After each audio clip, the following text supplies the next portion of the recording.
Yes guys. Aha, uyu munsi rero naho tugarukanye isomo ridasanzwe rero sasa. Bonane akambanze mbabwire mwese ngo happy new year all of you. Wo bitagenze neza pole sana, ntacyo utakoze, nyine byaranze, ubwo byakire byaranze, reka twibyinire nyuma y'ubuzima, reka tujye twibyinira nyine ubwo byaranze byakire. Yes, umunsi rero nkuzaniye ndashaka kukwigisha ukuntu twacuranga indirimbo bonane y'impara mu mukunga mu gisirimba. Yes. Rero tugiye gutangira n'akantu ka mbere, iriya intro yo mu mukunga yo gucuranga bonane.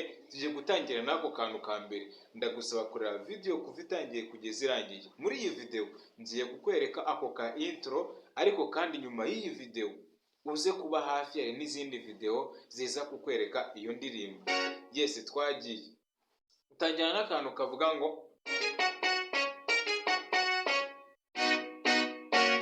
yes, nuko dutangira intro kameze gutya.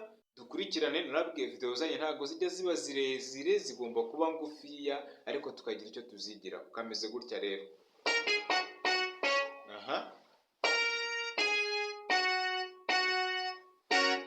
Noneho tukabona gufata note yuzuye.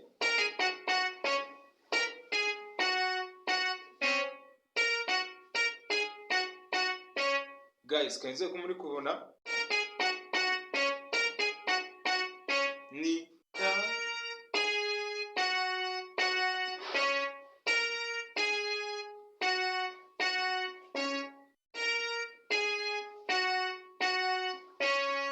no tukaba dufata kane tugasoza rimwe. Muri kubibona?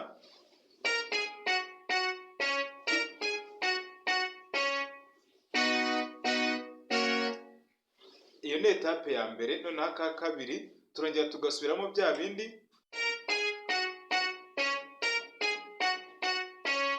Noneho tukafata kane,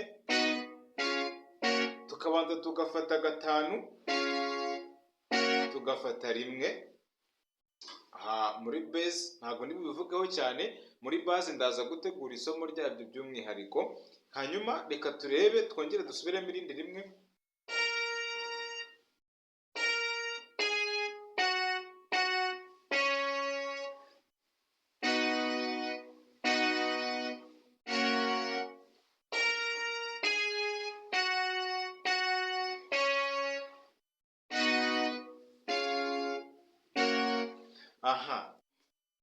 Ndakeka abantu bose mwayibonye, nagerageje kugenda gahoro, murimo murabibona. Reka noneho dusubiremo irindi rimwe turebe ukuntu bimeze gutya.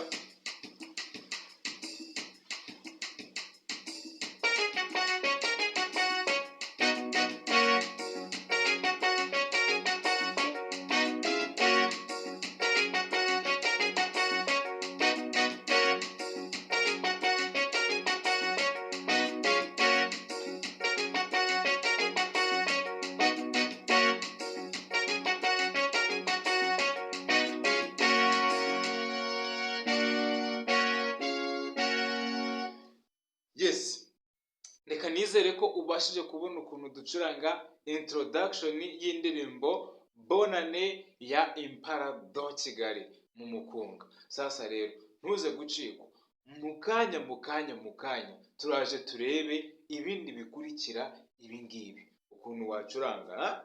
Aka kantu rakazi.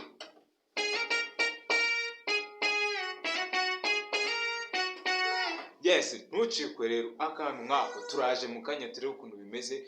Icyo nkubwira, kora subscribe, like, share, ndetse ujye no muri comment utubwire ubutaha ikintu twagukorera. So murakoze guys, reka tubabwire ngo amasomo kuri Pianiste P Legacy nakagaruka na hejo. Ebana kabisa, ejo ndaje mbatemo akandi kantu